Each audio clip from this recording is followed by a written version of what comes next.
Entrou a dizimar escravos como dizimara ovelhas. Olá, sejam muito bem-vindos ao canal Liberaudiolivro. Eu sou a Giovana e hoje vou ler o conto A Nevrose da Cor, de Júlia Lopes de Almeida. Se quiser informações sobre a autora, clique no card que aparece no canto direito superior ou no link na descrição do vídeo. Dê um like se você gosta deste canal, comente, compartilhe e se inscreva. Se quiser contribuir, veja como na descrição do vídeo. Obrigada! Vamos à leitura.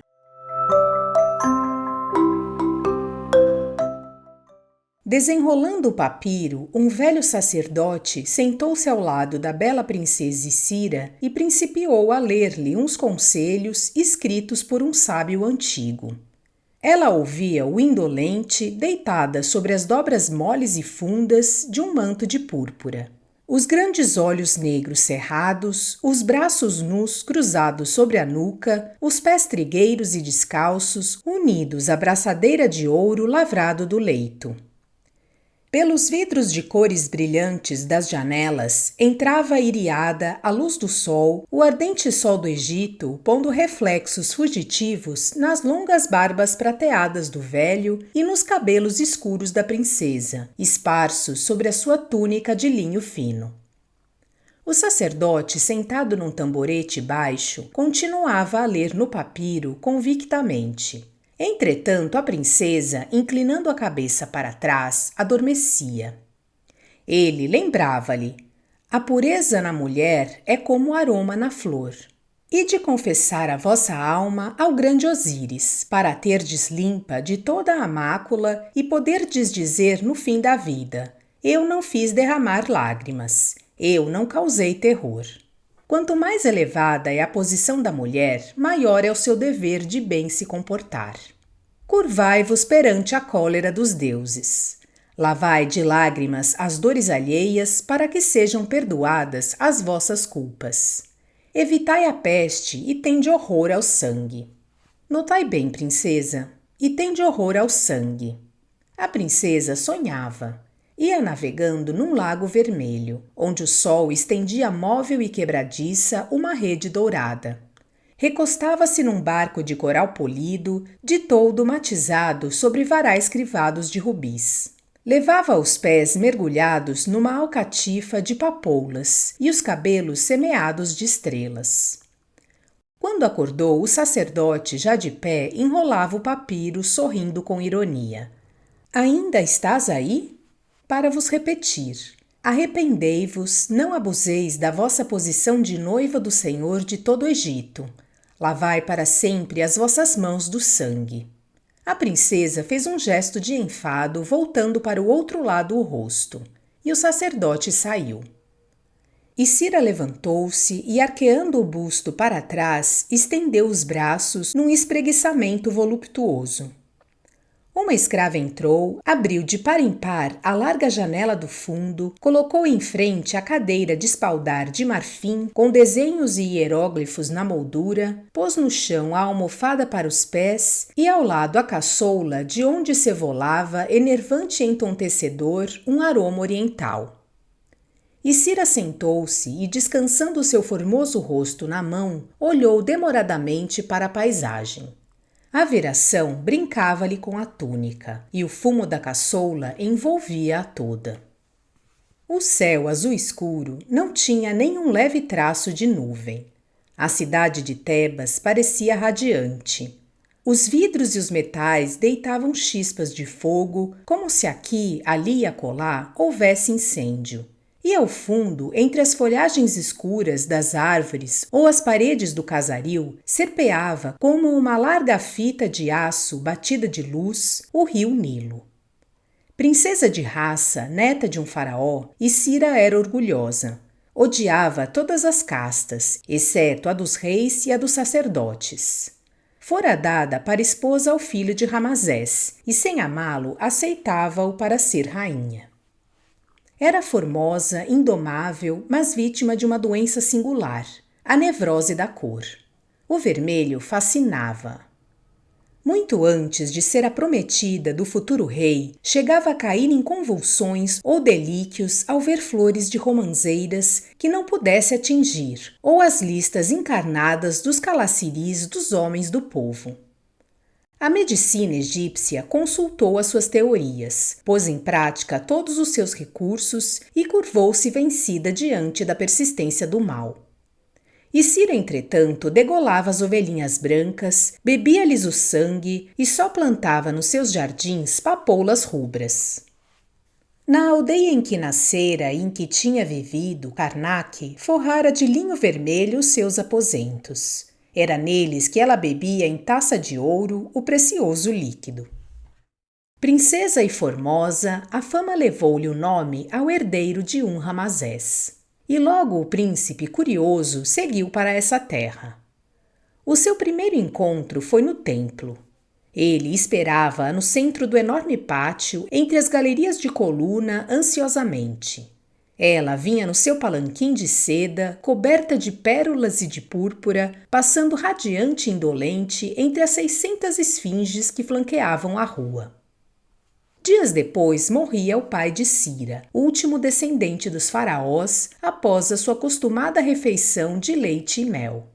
O príncipe Ramazés solicitou a mão da órfã e fê-la transportar para o Palácio Real em Tebas. A beleza de Cira deslumbrou a corte. A sua altivez fê-la respeitada e temida. A paixão do príncipe rodeou-a de prestígio e a condescendência do rei acabou de lhe dar toda a soberania. O seu porte majestoso, o seu olhar ora de veludo, ora de fogo, mas sempre impenetrável e sempre dominador, impunham-na à obediência e ao servilismo dos que a cercavam. Esquecera a placidez de Karnak.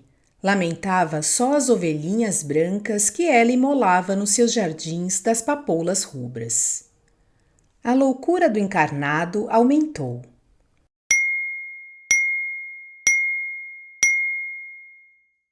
Os seus aposentos cobriam-se de tapeçarias vermelhas. Eram vermelhos os vidros das janelas. Pelas colunas dos longos corredores enrolavam-se hastes de flores cor de sangue. Descia as catacumbas, iluminada por fogos encarnados, cortando a grandiosa soturnidade daqueles enormes e sombrios edifícios, como uma nuvem de fogo que ia atingindo, deslumbradora e fugidia, os sarcófagos de pórfiro ou de granito negro. Não lhe bastava isso, e Cira queria beber e inundar-se em sangue. Não já o sangue das ovelhinhas mansas, brancas e submissas, que iam de olhar sereno para o sacrifício, mas o sangue quente dos escravos revoltados, conscientes da sua desgraça. O sangue fermentado pelo azedume do ódio, sangue espumante e embriagador. Um dia, depois de assistir no palácio a uma cena de pantomimas e arlequinadas, Cira recolheu-se doente aos seus aposentos. Tinha a boca seca, os membros crispados, os olhos muito brilhantes e o rosto extremamente pálido. O noivo andava por longe a visitar províncias e a caçar hienas. Cira, estendida sobre os coxins de seda, não conseguia adormecer.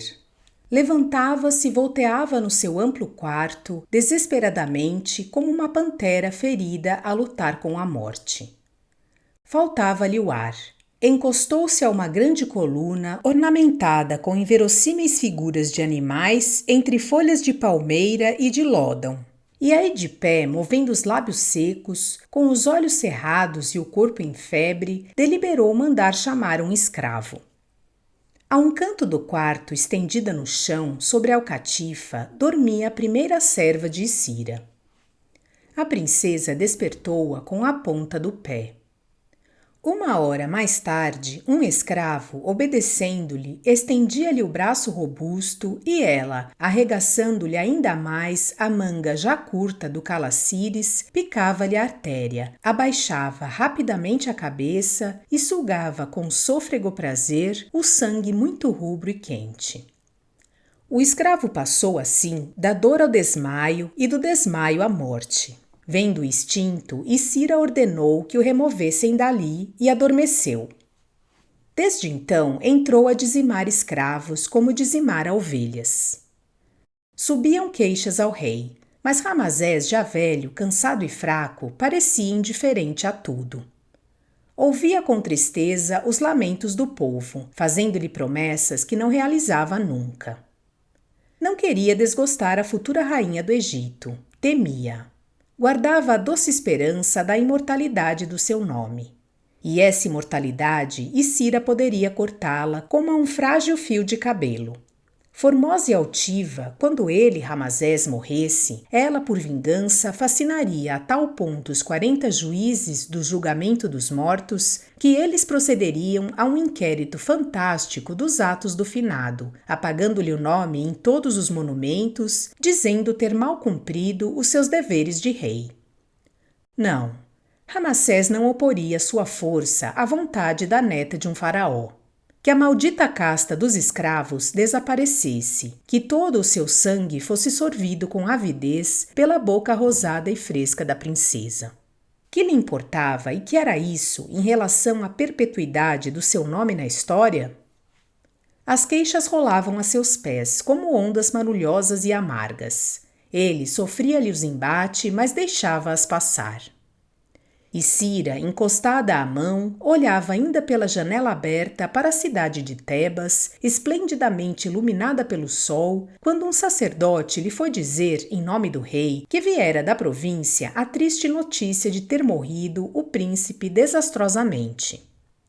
Recebeu a princesa com ânimo forte tão inesperada nova. Enrolou-se num grande véu e foi beijar a mão do velho Ramazés.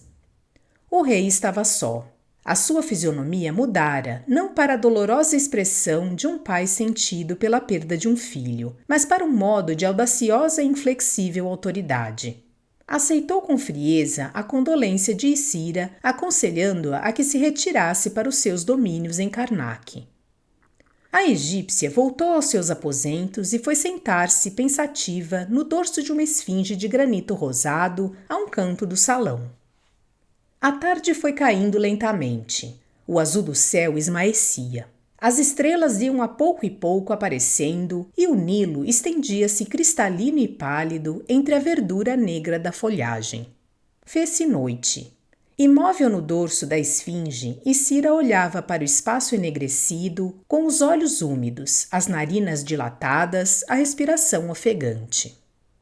Pensava na volta a Karnak, no seu futuro repentinamente extinto, nesse glorioso amanhã que se cobrira de crepes e que lhe parecia agora interminável e vazio. Morto o noivo, nada mais tinha a fazer na corte. Ramazés dissera-lhe: Ide para as vossas terras, deixai-me só. Isira debruçou-se da janela, tudo negro. Sentiu rumor no quarto, voltou-se. Era a serva que lhe acendera a lâmpada. Olhou fixamente para a luz. A cabeça ardia-lhe e procurou repousar. Deixando-se entre as sedas escarlates do leito, com os olhos cerrados e as mãos pendentes, viu em pensamento o noivo morto, estendido no campo, com uma ferida na fronte, de onde brotava, em gotas espessas, o seu belo sangue de príncipe e de moço. A visão foi se tornando cada vez mais clara, mais distinta, quase palpável. Soerguendo-se no leito, encostada ao cotovelo, Isira via-o positivamente a seus pés. O sangue já se não desfiava em gotas, uma a uma, como pequenas contas de coral. Caía às 2, às 4, às 6, avolumando-se até que saía em borbotões, muito vermelho e forte. Isira sentia-lhe o calor, aspirava-lhe o cheiro, movia os lábios secos, buscando-lhe a umidade e o sabor. A insônia foi cruel. Ao alvorecer, chamando a serva, mandou vir um escravo. Mas o escravo não foi. Ramazés atendia enfim ao seu povo, proibindo à egípcia a morte dos seus súditos. Um sacerdote foi aconselhá-la. Cuidado, a justiça do Egito é severa, e vós já não sois a futura rainha. Isira despediu-o. Perseguia a imagem do noivo, coberto de sangue. A proibição do rei revoltava, acendendo-lhe mais a febre do encarnado. Como na véspera, o sol entrava gloriosamente pelo aposento através dos vidros de cor. A princesa mordia suas cobertas de seda, torcendo-se sobre a púrpura do manto. De repente levantou-se transfigurada e mandou vir de fora braçadas de papoulas que espalhou sobre o leito de púrpura e ouro. Depois, sozinha, deitou-se de bruços, estirou um braço e picou bem fundo na artéria. O sangue saltou vermelho e quente.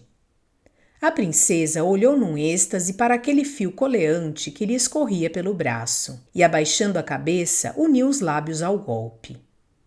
Quando à noite a serva entrou no quarto, absteve-se de fazer barulho, acendeu a lâmpada de rubins e sentou-se na alcatifa, com os olhos espantados para aquele sono da princesa, tão longo, tão longo.